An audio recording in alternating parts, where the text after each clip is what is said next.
ನಮಸ್ಕಾರ ಸ್ನೇಹಿತರೆ, ಅಕ್ಷಯ ಕ್ರಿಯೇಷನ್ಸ್ಗೆ ಸ್ವಾಗತ. ಇವತ್ತು ನಾನು ನಿಮಗೆ ಒಂದು ಹೊಸ ವಿಶೇಷ ಮಾಹಿತಿಯೊಂದಿಗೆ ಬಂದಿದ್ದೇನೆ. ನಾನಿವತ್ತು ಆಲಮಟ್ಟಿ ಜಲಾಶಯದ ಬಗ್ಗೆ ನಿಮಗೆ ತಿಳಿಸ್ಕೊಡೋಕ್ಕೆ ಅಂತ ಬಂದಿದ್ದೀನಿ. ನೋಡ್ತಾ ಇದ್ದೀರಲ್ವ ನೀವು, ಎಷ್ಟು ಸುಂದರವಾದಂತಹ ಆಲಮಟ್ಟಿ ಜಲಾಶಯ ಇದು. ಎಷ್ಟು ಸುಂದರವಾದಂತಹ ಪಾರ್ಕ್ಗಳು ನಿಮಗೆ ಕಾಣಿಸ್ತಾ ಇದೆ ಅಲ್ವಾ. ಇದರ ಬಗ್ಗೆ ನಾನು ನಿಮಗೆ ಇವತ್ತು ಮಾಹಿತಿಯನ್ನು ಕೊಡೋಕ್ಕೆ ಬಂದಿದ್ದೀನಿ.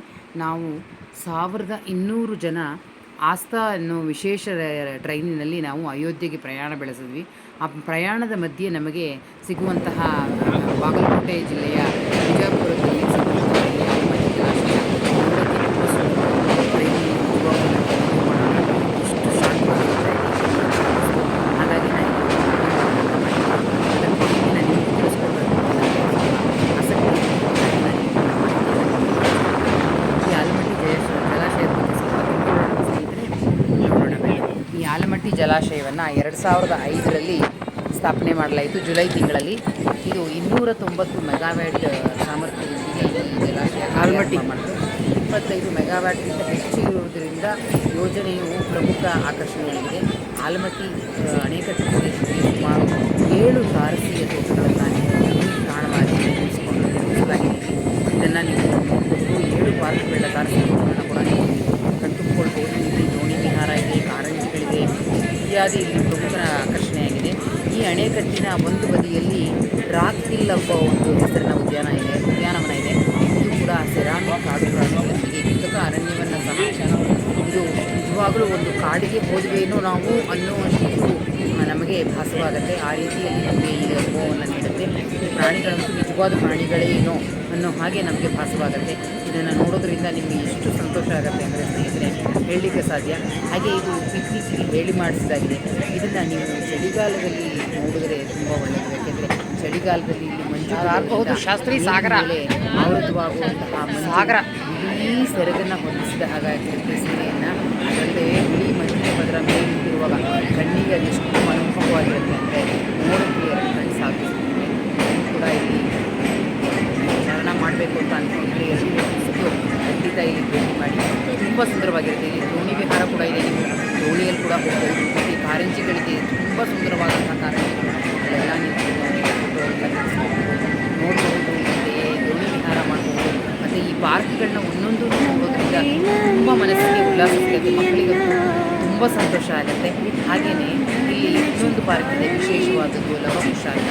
ಆ ಪಾರ್ಕಿಗೂ ಕೂಡ ಅಷ್ಟೇ ತುಂಬ ಸುಂದರವಾಗಿದೆ. ಅಲ್ಲಿ ನೀವು ಲವಕುಶ ಅಂತ ಹೆಸರು ಹೇಳಿದ್ದಕ್ಕೆ ನಮ್ಮ ಹಿಂದೂ ಪುರಾಣದ ರಾಮಾಯಣದ ಕಥೆಯನ್ನು ನಮಗೆ ತಿಳಿಸ್ಕೊಡುತ್ತೆ. ರಾಮಾಯಣದಲ್ಲಿ ಲವಕುಶರ ಜನನ, ಅವರ ಬಾಲ್ಯ, ಅವರ ಆಟಪಾಠಗಳು, ಅವರ ವಿದ್ಯೆ, ಅವರ ಗುರುಗಳು, ಸೀತಾಮಾತೆಯ ಚಿತ್ರಗಳು ಎಲ್ಲವೂ ಕೂಡ ಈ ಪಾರ್ಕ್ನಲ್ಲಿದೆ. ಈ ಪಾರ್ಕ್ ಕೂಡ ತುಂಬ ಸುಂದರವಾಗಿದೆ. ಮಕ್ಕಳಿಗೆ ಒಳ್ಳೆಯ ಮಾಹಿತಿಯನ್ನು ನಾವು ನೀಡಿದಂತಾಗುತ್ತೆ.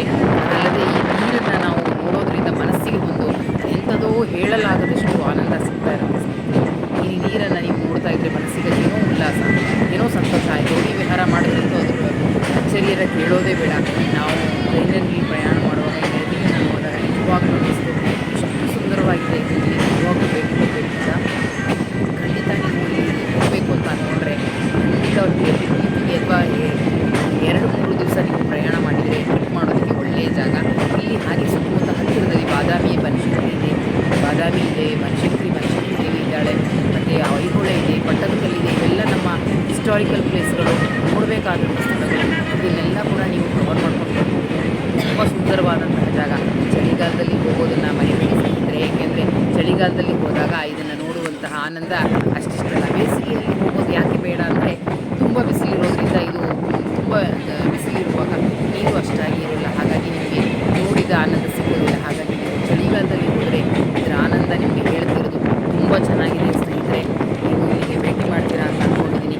ಇದರ ಮಾಹಿತಿ ಇನ್ನಷ್ಟು ಬೇಕು ಅಂತ ನೀವು ತಿಳ್ಕೊಳ್ಬೇಕು, ನೋಡಬೇಕು ಅಂತ ಅನ್ನೋದು ಇದ್ದರೆ ದಯವಿಟ್ಟು ಇಲ್ಲಿಗೆ ಭೇಟಿ ನೀಡಿ. ತುಂಬ ಸುಂದರವಾದಂಥ ಸ್ಥಳ. ನೀವು ಹೇಳ್ತೀರಾ. ಆಮೇಲೆ ಕರೆಕ್ಟು ಇಲ್ಲಿ ಹೇಳಿದ್ದು ತುಂಬ ಇಷ್ಟ ಅಂತ ಯಾರು ನೋಡಿಲ್ಲ ಅವರಿಗೆ ಹೇಳ್ತಾ ಇದ್ದೀನಿ ಸ್ನೇಹಿತರೆ. ತುಂಬ ಚೆನ್ನಾಗಿರುತ್ತೆ. ನೋಡ್ಕೊಂಡು ಬರ್ತೀರಾ ಅಲ್ವಾ ಸ್ನೇಹಿತರೆ. ನನ್ನ ಮಾಹಿತಿಗಳು ನಿಮಗೆ ಇಷ್ಟ ಆದರೆ ದಯವಿಟ್ಟು ಲೈಕ್ ಮಾಡಿ, ಶೇರ್ ಮಾಡಿ, ಕಮೆಂಟ್ ಮಾಡಿ. ನನ್ನ ಚಾನಲ್ನ ಹೊಸದಾಗಿ ನನ್ನ ಚಾನಲ್ನ ನೋಡ್ತಾ ಇರೋರು ದಯವಿಟ್ಟು ಸಬ್ಸ್ಕ್ರೈಬ್ ಮಾಡಿ, ಲೈಕ್ ಮಾಡಿ, ಶೇರ್ ಮಾಡಿ. ಹಾಗೆ ಕಮೆಂಟ್ ಮಾಡೋದನ್ನು ಮರಿಬೇಡಿ ಸ್ನೇಹಿತರೆ. ಮುಂದಿನ ವಿಡಿಯೋದಲ್ಲಿ ಮತ್ತಷ್ಟು ಮಾಹಿತಿಗಳೊಂದಿಗೆ ಭೇಟಿಯಾಗೋಣ. ನಮಸ್ಕಾರ.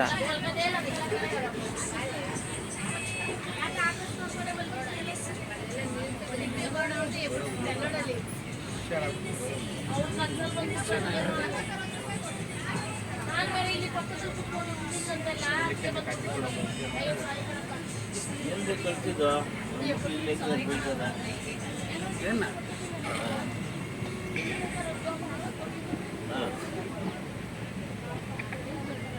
ಅವ್ರು ಕೆಲ್ಸಕ್ಕೆ ಹೋಗೋರಲ್ಲ